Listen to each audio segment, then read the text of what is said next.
pro-Palestine delegates at Democratic Convention remain susceptible of Kamala Harris.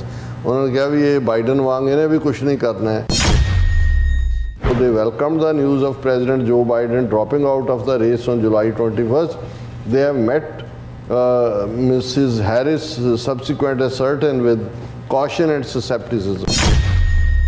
I know she is more empathetic than Joe Biden. I have seen that, but those words are not enough. That needs to be followed by policy. ਜੋ ਕੁਛ ਉਹ Netanyahu ਕਰ ਰਿਹਾ, ਬੀਤੇ ਕੱਲ੍ਹ ਵੀ ਉਹਨੇ again ਜਿਹੜੇ bomb ਮਾਰੇ ਨੇ 50 ਦੇ ਕਰੀਬ ਜਿਹੜੇ ਮਾਰੇ ਗਏ ਗਜ਼ਾ ਦੇ ਵਿੱਚ. ਫਿਰ ਇਹ ਵੀ ਚੱਲ ਰਿਹਾ ਜੀ, ਐਂਟਨੀ ਬਲਿੰਕਨ ਗਿਆ, ਹੁਣ ਸਮਝੌਤਾ ਹੋਣ ਲੱਗਾ, ਹੁਣ ਇਜਿਪਟ ਦੇ ਨਾਲ ਗੱਲ ਹੋ ਗਈ, ਹੁਣ ਕਤਰ ਦੇ ਨਾਲ ਹੋ ਗਈ. ਯੂਕਰੇਨ ਦਾ ਮੁੱਦਾ ਕਿ ਵੀ ਕਿਵੇਂ ਖੜਾ ਕੀਤਾ, ਪਰ ਕੋਈ ਤੁਹਾਡੇ ਕੋਲ ਬੈਕਅਪ ਨਹੀਂ ਹੈ. ਤੇ ਟਰਾਂਸਨੈਸ਼ਨਲ ਰਿਪਰੈਸ਼ਨ ਵਰਗਾ ਕ੍ਰਾਈਮ ਇੰਡੀਆ ਨੇ ਕਮਿਟ ਕੀਤਾ. ਬੇਸ਼ੱਕ ਇੰਡਾਈਟਮੈਂਟ ਜਸਟਿਸ ਡਿਪਾਰਟਮੈਂਟ ਜਾਂ FBI ਜਾਂ ਦੂਜਿਆਂ ਨੇ ਅਗਰੈਸਿਵਲੀ ਉਸ ਨੂੰ ਕਰ ਦਿੱਤਾ, ਪਰ ਇੰਡੀਆ ਦਾ ਕਿਤੇ ਨਾਂ ਨਹੀਂ ਹੈ. ਇੰਡੀਆ ਨੂੰ ਕੋਈ ਉਹਦੀ ਅਕਾਊਂਟੇਬਿਲਟੀ ਆਂਸਰੇਬਿਲਟੀ ਨਹੀਂ ਦਿੱਤੀ ਗਈ.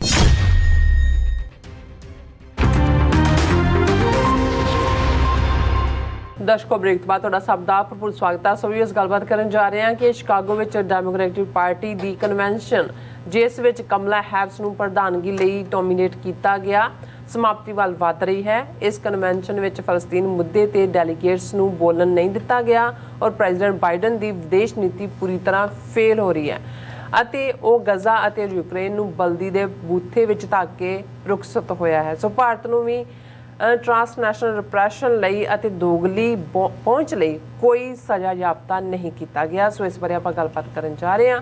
ਸੋ ਅਸੀਂ ਚਾਹਾਂਗੇ ਕਿ ਤੁਸੀਂ ਇਸੇ ਤਰ੍ਹਾਂ ਬੜੇ ਰਹਿਣਾ, ਦੇਖਣ ਸੁਣਨ ਲਈ ਜਾਂ ਲਿਖਣ ਲਈ. ਤੁਹਾਡਾ ਸਭ ਦਾ ਬਹੁਤ ਬਹੁਤ ਧੰਨਵਾਦ ਜੀ. ਡਾਕਟਰ ਸਾਹਿਬ, ਕੀ ਵਿਚਾਰਾਂ ਨੇ? ਦੇਖੋ, ਜਿਵੇਂ ਅਸੀਂ ਅੱਗੇ ਕਿਹਾ ਸੀ ਵੀ ਜਿਹੜੀਆਂ ਇਹ ਦੋਵੇਂ ਪਾਰਟੀਆਂ ਨੇ, ਡੈਮੋਕ੍ਰੈਟਿਕ ਔਰ ਰਿਪਬਲਿਕਨ, ਇਹਦੇ 'ਚ ਪਹਿਲਾਂ ਰਿਪਬਲਿਕਨ ਕਨਵੈਨਸ਼ਨ ਦੇ ਵਿੱਚ ਜਿਵੇਂ ਪੂਰੇ ਉਤਸ਼ਾਹ ਦੇ ਨਾਲ ਪ੍ਰੈਜ਼ੀਡੈਂਟ ਟਰੰਪ ਨੂੰ ਜਿਹੜਾ ਐਂਡੋਰਸ ਕੀਤਾ ਗਿਆ, ਔਰ ਇਹ ਇੱਕ ਚੀਅਰ ਅਪ ਪਾਰਟੀਆਂ ਵਾਂਗ ਹੁੰਦਾ ਹੈ, ਜਿਵੇਂ ਕਿ ਚੀਅਰ ਅਪ ਕਰਨਾ. ਔਰ ਸ਼ਿਕਾਗੋ ਦੀ ਜਿਹੜੀ ਕਨਵੈਨਸ਼ਨ ਜਿਹੜੀ ਸਮਾਪਤੀ ਵੱਲ ਵੱਧ ਗਈ ਹੈ, ਉਸ ਦੇ ਵਿੱਚ ਓਬਾਮਾ, ਮਿਸ਼ੇਲ ਓਬਾਮਾ, ਉਹਨਾਂ ਦੀ ਪ੍ਰੈਜ਼ੈਂਸ, ਹਿਲਰੀ ਕਲਿੰਟਨ ਨੇ ਪੂਰਾ ਐਂਥੂਜ਼ੀਆਜ਼ਮ ਦਿੱਤਾ ਔਰ ਹੋਰ ਬਹੁਤ ਸਾਰਾ ਕੁਝ ਚੱਲ ਰਿਹਾ. ਔਰ ਈਵਨ ਪਿਛਲੇ ਕੱਲ੍ਹ ਜਦੋਂ ਜਿਹੜੀ ਇੱਕ ਲੈਜੈਂਡਰੀ ਹੈ ਬਿਲੀਅਨੇਅਰ ਮੀਡੀਆ ਮੁਗਲ ਵੀ ਉਹਨੂੰ ਕਹਿੰਦੇ ਨੇ, ਓਪਰਾ ਵਿਨਫਰੇ, ਜਦੋਂ ਅਮਰੀਕਾ 'ਚ ਮੈਂ ਆਇਆ ਲੇਟ 80s, ਤਾਂ ਜਿਹੜੇ ਕੁਝ ਫੇਵਰੇਟ ਸ਼ੋਅ ਸੀ, ਜਿਹਦੇ 'ਚ 2-3 ਸ਼ੋਅ ਜਿਨ੍ਹਾਂ ਦੇ ਵਿੱਚ ਇੱਕ ਕ੍ਰਾਸ ਫਾਇਰ ਸੀ ਪੈਟ ਬੁਕੈਨਨ ਔਰ ਮਾਈਕਲ ਕਿੰਜ਼ਲੀ ਦਾ, ਉਹ ਮੇਰਾ ਫੇਵਰੇਟ ਸੀ, ਜਾਂ ਓਪਰਾ ਵਿਨਫਰੇ ਦਾ, ਕਿਉਂਕਿ ਮੀਡੀਆ ਨੂੰ ਹੈਂਡਲ ਕਿਵੇਂ ਕਰਨਾ ਔਰ ਕਿਵੇਂ ਉਹ ਆਪਣੇ ਲੈਵਲ 'ਤੇ ਗਈ. ਸੋ ਬਹੁਤ ਜਦੋਂ ਪਹਿਲੀ ਵਾਰ ਪ੍ਰੈਜ਼ੀਡੈਂਟ ਬਰਾਕ ਓਬਾਮਾ ਨੇ ਉਹਦੀ ਨੋਮੀਨੇਸ਼ਨ ਹੋਈ, ਉਦੋਂ ਜੇ ਨੋਮੀਨੇਸ਼ਨ ਉਹਦੀ ਨਹੀਂ ਸੀ ਹੋਈ, ਉਹ ਕੰਪੀਟ ਕਰ ਰਿਹਾ ਸੀ ਨੋਮੀਨੇਸ਼ਨ ਦੇ ਲਈ, ਅਤੇ ਇੱਕ ਵੱਡਾ ਜਿਹੜਾ ਹੁੰਗਾਰਾ ਮਿਲਿਆ ਸੀ ਜਦੋਂ ਓਪਰਾ ਵਿਨਫਰੇ ਨੇ, ਸ਼ਿਕਾਗੋ ਬੇਸਡ ਹੀ ਹੈ ਸ਼ੁਰੂ ਤੋਂ, ਇਹਨੇ ਐਂਡੋਰਸ ਕੀਤਾ ਸੀ ਉਹਨੂੰ. ਉਦੋਂ ਬਹੁਤ ਵੱਡੀ ਗੱਲ ਮੰਨੀ ਗਈ ਸੀ, ਕਿਉਂਕਿ ਓਪਰਾ ਵਿਨਫਰੇ ਸਿਰਫ, ਹਾਲਾਂ ਉਹ ਅਫਰੀਕਨ ਅਮੈਰੀਕਨ ਹੈ, ਪਰ ਉਹ ਹੀਰੋਇਨ ਹੈ ਇਨ ਮੈਨੀ ਵੇਜ਼. ਹਾਲਾਂ ਕੰਟਰੋਵਰਸ਼ੀਅਲ ਵੀ ਹੈ ਬਹੁਤ ਵਾਰੀ, ਅਤੇ ਕੰਟਰੋਵਰਸ਼ੀਅਲ ਹੋ ਕੇ ਵੀ ਖਬਰਾਂ 'ਚ ਰਿਹਾ ਜਾਂਦਾ. ਇਹ ਵੀ ਇੱਕ ਟੈਕਨੀਕ ਹੈ ਕਿਤਾਬ ਵੇਚਣ ਦੀ ਵੀ ਅਤੇ ਫਿਲਮਾਂ ਚਲਾਉਣ ਦੀ ਵੀ. ਲੇਕਿਨ ਇਹ ਇੱਕ ਜਿਹੜੀ ਸਡਨ ਇਸ ਦੇ ਵਿੱਚ ਪ੍ਰੈਜ਼ੈਂਸ ਸੀ, ਕਿਉਂਕਿ ਪਹਿਲਾਂ ਉਹ ਡੈਮੋਕ੍ਰੈਟ ਦੇ ਸੀ, ਫਿਰ ਉਹਨੇ ਕਿਹਾ ਜੀ ਮੈਂ ਹੁਣ ਇੰਡੀਪੈਂਡੈਂਟ ਹੋ ਗਈ ਹਾਂ. ਔਰ ਪਿਛਲੇ ਕਈ ਸਾਲਾਂ ਤੋਂ ਓਪਰਾ ਵਿਨਫਰੇ ਹਿੱਸਾ ਨਹੀਂ ਸੀ ਕਿਸੇ ਵੀ ਪੋਲੀਟੀਕਲ ਕੈਂਪੇਨ ਦਾ, ਔਰ ਉਹਦੇ 'ਚ ਅਚਾਨਕ ਉਹ ਅਪੀਅਰ ਹੋਈ ਔਰ ਉਹਨੇ ਕਿਹਾ ਮੈਂ ਐਜ਼ ਅ ਇੰਡੀਪੈਂਡੈਂਟ ਮੈਂ ਐਂਡੋਰਸ ਕਰ ਰਹੀ ਹਾਂ ਇਸ ਸਾਰੀ ਟੀਮ ਨੂੰ. ਔਰ ਉਹਨੇ ਕਿਹਾ ਜੀ ਲੋਕ ਜਿਹੜੇ ਨੇ ਉਹ ਦੇਖਣ ਕਿ ਉਹਨਾਂ ਦੇ ਸਾਹਮਣੇ ਕੀ ਹੈ, ਕੀ ਚੈਲੰਜਸ ਨੇ ਔਰ ਕੌਣ ਕੱਢ ਸਕਦਾ. ਸੋ ਜ਼ਾਹਰ ਹੈ ਉਹਨੇ ਟਰੰਪ ਜਾਂ ਦੂਸਰੇ ਦੇ ਖਿਲਾਫ ਡਾਇਰੈਕਟ ਤਾਂ ਕੁਛ ਨਹੀਂ ਕਿਹਾ, ਪਰ ਜਦੋਂ ਤੁਸੀਂ ਇੱਕ ਇੰਡੀਪੈਂਡੈਂਟ ਪਲੇਟਫਾਰਮ ਤੋਂ ਗੱਲ ਕਰਦੇ ਹੋ ਤਾਂ ਇਹ ਕਮਲਾ ਹੈਰਿਸ ਔਰ ਉਸ ਦੇ ਵਾਈਸ ਪ੍ਰੈਜ਼ੀਡੈਂਟ ਦੇ ਲਈ ਇੱਕ ਜਿਹੜਾ ਉਹ ਚੰਗਾ ਠੁੰਮਣ ਹੈ. ਦੂਸਰਾ ਪੱਖ, ਕਿਉਂਕਿ ਇਸ ਕੋਈ ਸ਼ੱਕ ਨਹੀਂ ਹੈ ਕਿ ਵਿਦਇਨ ਡੈਮੋਕ੍ਰੈਟਿਕ ਪਾਰਟੀ ਵੀ ਜਿਹਦਾ ਖਾਸ ਤੌਰ 'ਤੇ ਗਜ਼ਾ ਦੇ ਮੁੱਦੇ ਦੇ ਉੱਤੇ ਕਾਫੀ ਜਿਹੜਾ ਉਹ ਜਿਵੇਂ ਮਿਸ਼ੀਗਨ ਔਰ ਦੂਸਰੀਆਂ ਜਿਹੜੀਆਂ ਕਿ ਸਵਿੰਗ ਸਟੇਟਾਂ ਨੇ, ਉਹਨਾਂ ਦੇ ਵਿੱਚ ਵੱਡੀ ਮੁਸਲਿਮ ਪਾਪੂਲੇਸ਼ਨ ਹੈ. ਉਹਨਾਂ 'ਚੋਂ ਇੱਕ ਜਿਹੜੀ ਕਾਂਗਰਸ ਵੂਮਨ ਬੀਬੀ ਜਿਹੜੀ ਕਿ ਜਦੋਂ ਇਹ ਨੈਤਨਯਾਹੂ US ਕਾਂਗਰਸ ਨੂੰ ਐਡਰੈਸ ਕਰ ਰਿਹਾ ਹੈ, ਉਹ ਹੱਥ ਦੇ ਵਿੱਚ ਇੱਕ ਨਿੱਕਾ ਜਿਹਾ ਬੈਨਰ ਫੜ ਕੇ ਜ਼ਾਰੋ-ਜ਼ਾਰ ਰੋਂਦੀ ਰਹੀ ਉਹ ਸਾਰੇ। ਸੋ ਇਹਦੇ 'ਚ ਕੋਈ ਸ਼ੱਕ ਨਹੀਂ ਹੈ ਕਿ ਅਮਰੀਕਨ ਪਾਲਿਸੀ ਮੇਕਰ ਜਾਂ ਦੂਜੇ ਵੀ ਬਰੂਟਲ ਕਰੂਅਲ ਲਾਈਨ ਦੇ ਥੱਲੇ ਜੋ ਕੁਛ ਉਹ ਨੈਤਨਯਾਹੂ ਕਰ ਰਿਹਾ। ਬੀਤੇ ਕੱਲ੍ਹ ਵੀ ਉਹਨੇ ਅਗੇਨ ਜਿਹੜੇ ਬੰਬ ਮਾਰੇ ਨੇ, 50 ਦੇ ਕਰੀਬ ਜਿਹੜੇ ਮਾਰੇ ਗਏ ਗਜ਼ਾ ਦੇ ਵਿੱਚ। ਫਿਰ ਇਹ ਵੀ ਚੱਲ ਰਿਹਾ ਜੀ, ਐਂਟਨੀ ਬਲਿੰਕਨ ਗਿਆ, ਹੁਣ ਸਮਝੌਤਾ ਹੋਣ ਲੱਗਾ, ਹੁਣ ਇਜਿਪਟ ਦੇ ਨਾਲ ਗੱਲ ਹੋ ਗਈ, ਹੁਣ ਕਤਰ ਦੇ ਨਾਲ ਹੋ ਗਈ, ਹੁਣ ਦੂਜਾ ਹੁਣ ਹਮਾਸ ਔਰ ਦੂਜੇ ਇਜ਼ਰਾਈਲੀ ਦੋਨੋਂ ਮੰਨ। ਪਰ ਹਕੀਕਤ ਇਹ ਹੈ ਕਿ ਬਾਈਡਨ ਜਿਹਨੇ ਆ ਕੇ ਕਮਲਾ ਹੈਰਿਸ ਨੂੰ ਫਾਈਨਲੀ ਐਂਡੋਰਸ ਕੀਤਾ, ਉਹ ਆਊਟ ਹੈ, ਖਤਮ ਹੋ ਗਿਆ।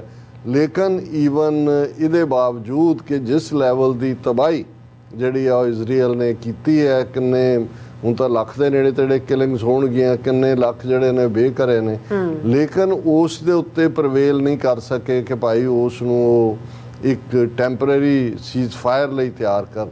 ਔਰ ਇਵੇਂ ਹੀ ਇਹ ਦੇਖਿਆ ਜਾ ਰਿਹਾ ਸੀ ਕਿ ਕਿਉਂਕਿ ਵਿਦਨ ਡੈਮੋਕ੍ਰੈਟਿਕ ਪਾਰਟੀ ਜਿਹੜਾ ਇੱਕ ਵਿੰਗ ਹੈ ਕਾਫੀ ਪਾਵਰਫੁਲ, ਜਿਹੜਾ ਚਾਹੁੰਦਾ ਹੈ ਕਿ ਵੀ ਇਸ ਮੁੱਦੇ ਦੇ ਉੱਤੇ ਸਟੈਂਡ ਲਏ ਡੈਮੋਕ੍ਰੈਟਿਕ ਪਾਰਟੀ, ਲੇਕਿਨ ਇਸ ਕਨਵੈਨਸ਼ਨ ਦੇ ਵਿੱਚ ਕਿਸੇ ਨੂੰ ਜਿਹੜਾ ਪ੍ਰੋ ਫਲਸਤੀਨੀਅਨ ਲਾਈਨ ਦੇ ਕਿਸੇ ਸਪੀਕਰ ਨੂੰ ਐਡ ਹੀ ਨਹੀਂ ਕੀਤਾ ਗਿਆ।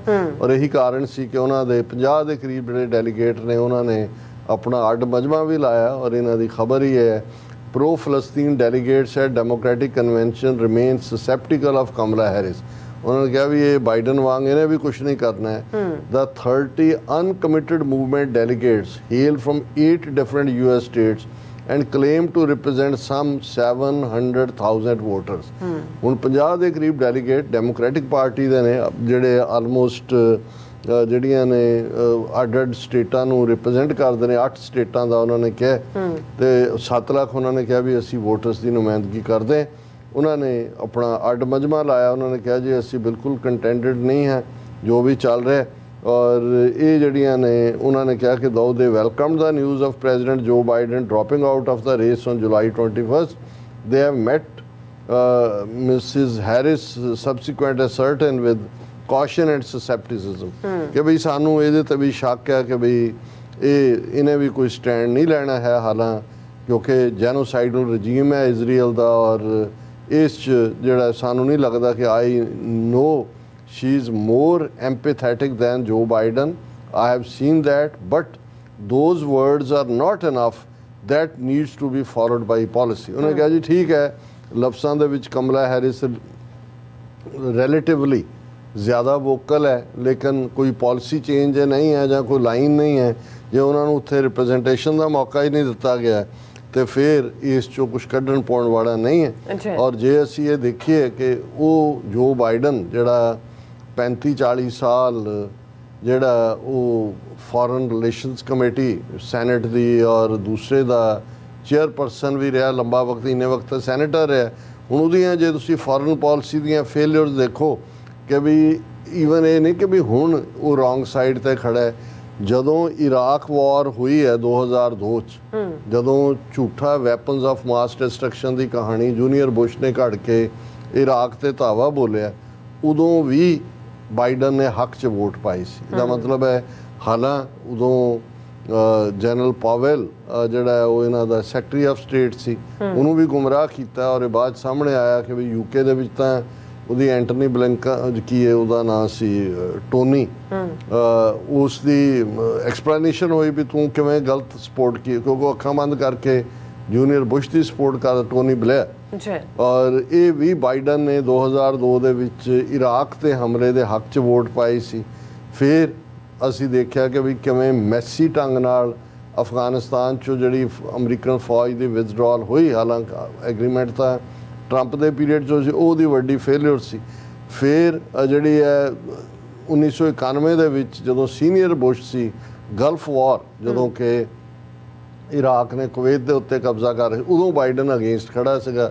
ਹਾਲਾਂਕਿ ਉਦੋਂ ਜੀ ਇੱਕ ਮੁਲਕ ਦੀ ਹੋਂਦ ਹੀ ਮਿਟਾ ਦਿੱਤੀ ਸੀ। ਇਰਾਕ ਨੇ ਸਿੱਧੀ ਫੌਜ ਭੇਜ ਕੇ ਜਾ ਕੇ ਕੁਵੈਤ ਤੇ ਕਬਜ਼ਾ ਕਰਕੇ ਆਪਣਾ ਜਿਹੜਾ ਉਹਦੀ ਹੋਂਦ ਮਿਟਾ ਦਿੱਤੀ ਸੀ। ਹੁਣ ਯੂਕਰੇਨ ਦਾ ਮੁੱਦਾ ਕਿ ਵੀ ਕਿਵੇਂ ਖੜਾ ਕੀਤਾ, ਪਰ ਕੋਈ ਤੁਹਾਡੇ ਕੋਲ ਬੈਕਅਪ ਨਹੀਂ ਹੈ, ਕੋਈ ਦੂਜਾ ਨਹੀਂ ਹੈ। ਉਹਦੇ ਨਾਲ ਜੇ ਅਸੀਂ ਆਪਣਾ ਇੰਡੀਆ ਦੇ ਨਾਲ ਡੀਲਿੰਗ ਦੇਖੀਏ ਬਾਈਡਨ ਦੀ, ਤੇ ਟਰਾਂਸਨੈਸ਼ਨਲ ਰਿਪਰੈਸ਼ਨ ਵਰਗਾ ਕ੍ਰਾਈਮ ਇੰਡੀਆ ਨੇ ਕਮਿਟ ਕੀਤਾ ਬੇਸ਼ੱਕ ਇੰਡਾਈਟਮੈਂਟ ਜਸਟਿਸ ਡਿਪਾਰਟਮੈਂਟ ਜਾਂ FBI ਜਾਂ ਦੂਜਿਆਂ ਨੇ ਅਗਰੈਸਿਵਲੀ ਉਸ ਨੂੰ ਕਰ ਦਿੱਤਾ ਹੈ, ਪਰ ਇੰਡੀਆ ਦਾ ਕਿਤੇ ਨਾਂ ਨਹੀਂ ਹੈ। ਇੰਡੀਆ ਨੂੰ ਕੋਈ ਉਹਦੀ ਅਕਾਊਂਟੇਬਿਲਟੀ ਆਨਸਰੇਬਿਲਟੀ ਨਹੀਂ ਦਿੱਤੀ ਗਈ। ਔਰ ਅਸੀਂ ਆਲਰੇਡੀ ਪਹਿਲੇ ਸੈਗਮੈਂਟ 'ਚ ਡਿਸਕਸ ਕਰਕੇ ਹਟੇ ਹਾਂ ਕਿ ਬੰਗਲਾਦੇਸ਼ ਦੇ ਮੁੱਦੇ ਦੇ ਉੱਤੇ ਵੀ ਅਮਰੀਕਾ ਨੇ ਜਦੋਂ ਕਿ ਇਹ ਦੇਖ ਲਿਆ ਵੀ ਸ਼ੇਖ ਹਸੀਨਾ ਡੈਮੋਕ੍ਰੇਸੀ ਦੀਆਂ ਧੱਜੀਆਂ ਉਡਾ ਰਹੀ ਆ, ਹਜ਼ਾਰਾਂ ਲੋਕ ਜੇਲ੍ਹਾਂ 'ਚ ਨੇ, ਆਰਬਿਟਰੇਰੀ ਅਰੈਸਟ ਹੋ ਰਹੀਆਂ ਨੇ, ਐਕਸਟਰਾ ਜੁਡੀਸ਼ੀਅਲ ਕਿਲਿੰਗਸ ਹੋ ਰਹੀਆਂ ਨੇ, ਔਰ ਅਮਰੀਕਾ ਜੇ ਟਫ ਹੋਣਾ ਵੀ ਚਾਹੁੰਦਾ ਸੀ, ਇੰਡੀਆ ਦੀ ਲੌਬੀ ਦੇ ਥੱਲੇ ਜਿਹੜਾ ਬਾਈਡਨ ਨੇ ਫਿਰ ਬਾਈਡਨ ਐਡਮਿਨਿਸਟ੍ਰੇਸ਼ਨ ਨੇ ਹਲਕੀ ਲਾਈਨ ਲਈ।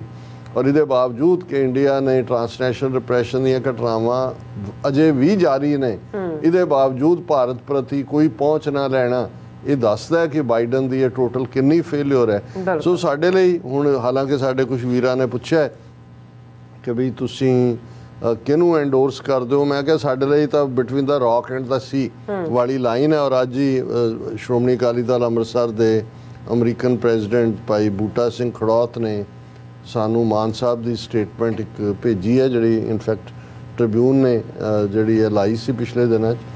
ਔਰ ਉਹਦੇ 'ਚ ਕਿਉਂਕਿ ਅੱਜ ਕੱਲ੍ਹ ਰਾਜਨਾਥ ਸਿੰਘ ਆਇਆ ਹੋਇਆ DC ਔਰ ਉਹ ਤੇਜਸ ਜਿਹੜੇ ਜਹਾਜ਼ਾਂ ਦੇ ਇੰਜਣ ਲੈ ਰਿਹਾ, ਔਰ ਇਹਦੇ ਬਾਵਜੂਦ ਕਿ ਇੰਡੀਆ ਨੇ ਟਰਾਂਸਨੈਸ਼ਨਲ ਰਿਪਰੈਸ਼ਨ ਕੀਤਾ। ਦੂਜਾ ਇਹ ਜੇ ਅਮਰੀਕਾ ਨੇ, ਹਾਲਾਂਕਿ ਅਸੀਂ ਇਹ ਜ਼ਿਕਰ ਕੀਤਾ ਸੀ ਕਿ ਸ਼ਾਇਦ ਅਮਰੀਕਾ ਉਹਨਾਂ ਨੂੰ ਹੋਲਡ ਕਰ ਰਿਹਾ, ਪਰ ਮਾਨ ਸਾਹਿਬ ਨੇ ਇਸ ਗੱਲ ਦੇ ਉੱਤੇ ਕਿਹਾ ਕਿ ਵੀ ਇਹ ਜਿਹੜਾ ਉਹਨਾਂ ਨੇ ਅਮਰੀਕਾ ਦੇ ਨੂੰ ਲਿਖਿਆ ਕਿ ਭਾਈ ਇਵੇਂ ਨਾ ਕਰੋ, ਕਿਉਂਕਿ this is not the time to give the Hindu Indian state advanced engines for their cannibalized jets at the Hindu-Indian state has crafted a policy to assassinate Sikhs abroad and within India।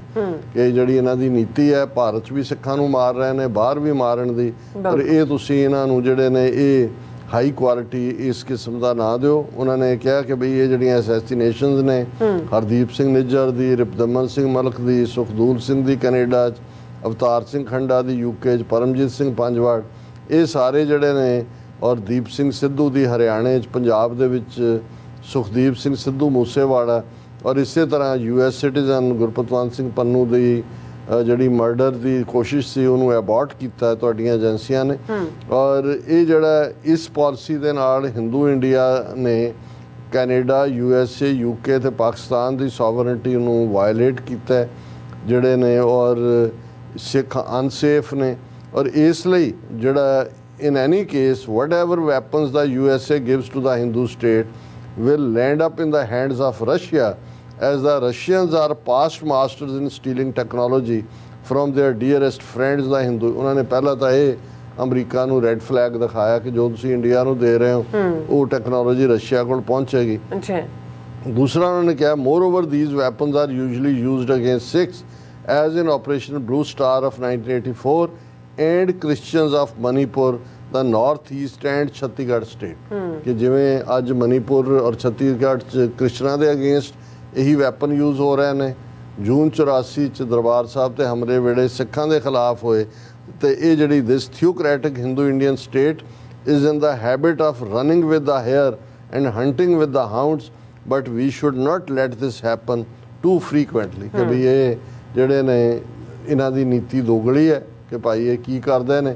So America ਨੂੰ ਉਹਨਾਂ ਨੇ ਕਿਹਾ ਕਿ ਭਾਈ ਇਹਨਾਂ ਨੂੰ weapon ਨਾ ਦਿਓ। ਪਰ ਮੈਨੂੰ ਲੱਗਦਾ ਵੀ ਜਿਸ ਕਿਸਮ ਦਾ ਬਾਈਡਨ ਐਡਮਿਨਿਸਟ੍ਰੇਸ਼ਨ ਨੇ ਬਿਲਕੁਲ ਲਿੱਦ ਕੀਤੀ ਹੈ ਫੋਰਨ ਪਾਲਿਸੀ ਦੇ ਮੁੱਦੇ ਤੇ, ਔਰ ਇਹ ਜਦੋਂ ਜਾ ਰਿਹਾ ਹੈ ਇਹ ਯੂਕਰੇਨ ਵੀ ਬਲਦੀ ਦੇ ਬੂਥੇ ਹੀ ਦਿੱਤਾ ਹੋਇਆ, ਗਜ਼ਾ ਦਾ ਤਾਂ ਬੇੜਾਗਰਕ ਕੀਤਾ ਹੀ ਕੀਤਾ ਹੋਇਆ, ਔਰ ਜੋ ਸਿੱਖਾਂ ਔਰ ਘੱਟ ਗਿਣਤੀਆਂ ਨੂੰ ਇਹਨਾਂ ਹਿੰਦੂ ਤੋਂ ਵੀ ਭੇੜੀਆਂ ਦੇ ਹਵਾਲੇ ਕੀਤਾ ਹੋਇਆ, ਔਰ ਕੋਈ ਸੋਲਿਡ ਲਾਈਨ ਇਸ ਦੇ ਉੱਤੇ ਨਹੀਂ ਹੈ। ਔਰ ਜਿਵੇਂ ਬਾਈਡਨ ਐਡਮਿਨਿਸਟ੍ਰੇਸ਼ਨ ਨੇ ਬਿਲਕੁਲ ਲਿੱਦ ਕੀਤੀ ਹੈ, ਜਿਹਨੂੰ ਸਾਦਾ ਪੰਜਾਬੀ 'ਚ ਕਹਿੰਦੇ ਨੇ, ਇਸ ਕਿਸਮ ਦੀ ਫੇਲਡ ਫੋਰਨ ਪਾਲਿਸੀ ਮੈਨੂੰ ਨਹੀਂ ਲੱਗਦਾ ਕਿ 20ਵੀਂ ਸਦੀ ਦੇ ਕਿਸੇ ਅਮਰੀਕਨ ਪ੍ਰੈਜ਼ੀਡੈਂਟ ਦੀ ਰਹੀ ਹੋਏ। ਬਿਲਕੁਲ ਡਾਕਟਰ ਸਾਹਿਬ, ਤੁਹਾਡਾ ਬਹੁਤ ਬਹੁਤ ਸ਼ੁਕਰੀਆ। ਸੋ ਥਲੇ ਬ੍ਰੇਕ ਵਿਊਅਰਸ ਤੁਸੀਂ ਇਸੇ ਤਰ੍ਹਾਂ ਜੁੜੇ ਰਹਿਣਾ। ਮਿਲਦੇ ਹਾਂ ਛੋਟੇ ਜਿਹੇ ਬ੍ਰੇਕ ਤੋਂ ਬਾਅਦ।